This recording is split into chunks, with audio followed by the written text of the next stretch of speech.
ગોંડલથી સવારે 8:10 વાગ્યે ઉપડતી વેરાવળ રાજકોટ ટ્રેન ડબલ ક્રોસિંગના કારણે રીબડા સ્ટેશન પર 35 મિનિટ રોકાતા કર્મચારીઓ અને વિદ્યાર્થીઓ સહિતના મુસાફરોને ભારે હાલાકી પડી હતી।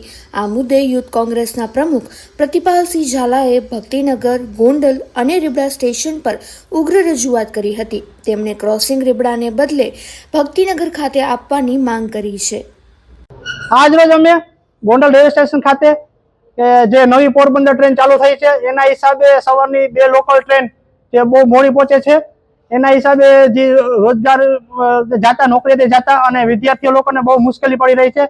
જે કોઈ લોકો રોજગાર જતા એ લોકોના પગાર પણ કપાઈ જાય છે અને કોઈ પણ ટાઈમસર કોઈ પહોંચી નથી શકતા। એનાથી તમામ અપડાઉન કરતા 2000 થી વધુ લોકોને એને હાલાકી ભોગવવી પડે છે। એ અનુસંધાને આજે અમે આવેદન રીબડા, ગોંડલ અને રાજકોટ બધી જગ્યાએ આપેલું છે અને અમે વહેલી તકે એવું કહેવા માંગીએ છીએ કે આનો નિવારણ અમને વહેલી તકે દેવામાં આવે, નહીં તો અમારે આંદોલનના માર્ગે છેલ્લે પણ જવું પડશે। મારું નામ સંજય પરમાર છે અને અમારી આ રજૂઆત અત્યારે ફક્ત એટલી જ છે કે નવી ટ્રેન જે પોરબંદરની ચાલુ કરવામાં આવી છે એના હિસાબે અમારી ટ્રેનને 8:30 પહોંચી ગઈ હોવા છતાંય એને 40 મિનિટ સુધી રોકી રાખી અને 9:10 રવાના કરવામાં આવે છે રીબડામાં, અને 2 ટ્રેનના ક્રોસિંગ ત્યાં રીબડામાં જ એક જ જગ્યાએ કરવામાં આવે છે, જેના હિસાબે અમારી ટ્રેન ખૂબ જ મોડી પહોંચે છે અને અમારા રોજગારમાં અમારો જે સમય હોય છે એ સમયમાં અમે સમયસર પહોંચી શકતા નથી કાર્યક્ષેત્ર ઉપર।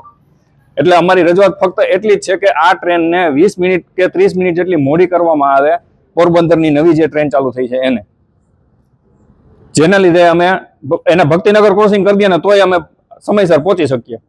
સમયસર ટ્રેન ન આવી તો તમે કયો માંગો? ટ્રેન સમયસર ન આવે તો શું કરશો? સમયસર ટ્રેન નહીં, અમારી ટ્રેન મોડી આવે છે। અમારી ટ્રેન તો સમયસર પહોંચી જ જાય છે, એ ટ્રેન મોડી આવે છે।